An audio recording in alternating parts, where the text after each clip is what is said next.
Hi friends, எல்லாருக்கும் நமஸ்காரம். இன்றைக்கி நம்ம நல்ல அருமையான டேஸ்ட்டில் ஒரு வெண்டைக்காய் தோரன் தான் தயார் பண்ண போகிறது.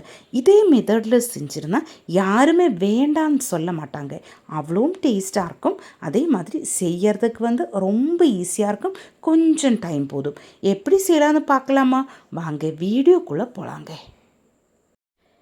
இந்த சூப்பர் டேஸ்டான வெண்டைக்காய் தோரன் செய்கிறதுக்காக 1/2 கிலோ வெண்டைக்காய் நல்லா கழுகி க்ளீன் பண்ணியதுக்கப்புறமா எடுத்துகிட்டு வந்திருக்கிறேன்.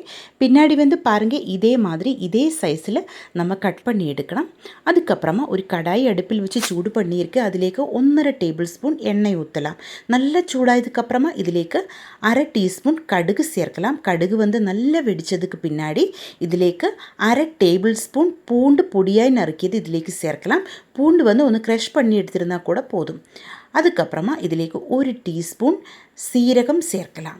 சீரகம் நல்லா பொரிஞ்சு வரும்போது நம்ம கட் பண்ணி வச்சுருந்த வெண்டைக்காய் இதிலேக்கு சேர்த்து நல்லா கலரி விட்டு வணக்கி எடுக்கலாம். ஸ்டவ் மீடியம் ஃப்ளேமில் வச்சு தான் நம்ம இதை வணக்கி எடுக்கணும். வெண்டைக்காயில் ஸ்டிக்னஸ் எல்லாம் போகணும். அது வரைக்கும் நல்லா கலரி விட்டு எடுத்துக்கோங்க. வெண்டைக்காயோட ஒரு பீஸு இன்னொரு பீஸில் ஒட்டு பிடிக்காத பாகம் ஆகுന്ന வரைக்கும் நம்ம இதே மாதிரி கலர் விட்டுட்டே இருக்கணும். ஸ்டவ் இந்த டைமிலெல்லாம் மீடியம் ஃப்ளேமில் வச்சுக்கோங்க.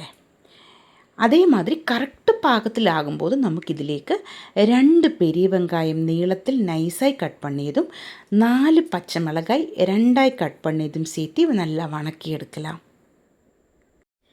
வெண்டைக்காயிலே வழுவழுப்பு இருந்தால் இது நல்லா இருக்காது. அதனால் ஒரு பீஸு இன்னொரு பீஸில் ஒட்டு பிடிக்காத பாகம் வரைக்கும் நல்லா கலர் விட்டு எடுத்துக்கோங்க. இப்போ பெரிய வெங்காயமும் அதே மாதிரி பச்சை மிளகாயும் நான் இதிலேக்கு சேர்த்தியிருக்கேன். இதுவும் போட்டு நமக்கு நல்லா வணக்கி எடுக்கலாம்.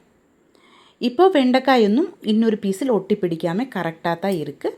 இந்த டைமில் தான் நம்ம பெரிய வெங்காயம் பச்சை மிளகாயும் சேர்த்து வணக்கி எடுக்கணும். இதே மாதிரி ஸ்டெப் பை ஸ்டெப்பாகி ஒன்றொன்னாய் தான் நம்ம போட்டு வணக்கி எடுக்கணும். எல்லாமே ஒட்டுக்கா போட்டு வணக்கக்கூடாது. இப்போ கொஞ்சம் கறிவேப்பிலை நான் இதிலேக்கு சேர்த்திருக்கு. அதுக்கப்புறமா ஒரு தக்காளி பாருங்கள், இதே மாதிரி பொடியாய் நறுக்கிது சேர்த்து நல்லா வணக்கி எடுக்கலாம்.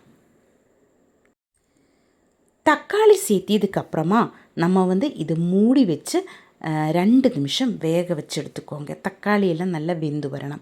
அதுக்காக தான் வேறு தண்ணி ஒன்றும் நம்ம இதிலேக்கு சேர்க்கவே கூடாது. மூடி திறந்து இதே மாதிரி 1 நிமிஷத்துக்கு அப்புறமா கலரை விட்டு எடுக்கணும். அப்புறமா மறுபடியும் நமக்கு மூடி வச்சு வேக வச்சு எடுக்க வேண்டியது இருக்குது. இப்போ தேவையான உப்பு நான் இதிலேக்கு சேர்த்து கலர் விட்டு எடுத்துருக்கு. இனி நமக்கு இதிலேக்கு தேவையான மசாலாக்கள் சேர்க்கலாம்.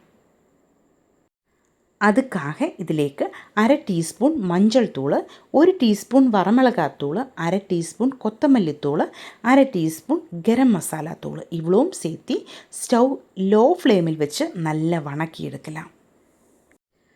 இதனோட எல்லாம் பச்சை வாசம் போகிற வரைக்கும் லோ ஃப்ளேமில் வச்சு கலர் விட்டு வணக்கி எடுத்துக்கோங்க. அதுக்கப்புறமா 1 கப்பு துருவன தேங்காய் இதிலேக்கு சேர்த்து மூடி வச்சு 2 நிமிஷம் நமக்கு வேக வச்சு எடுக்கலாம்.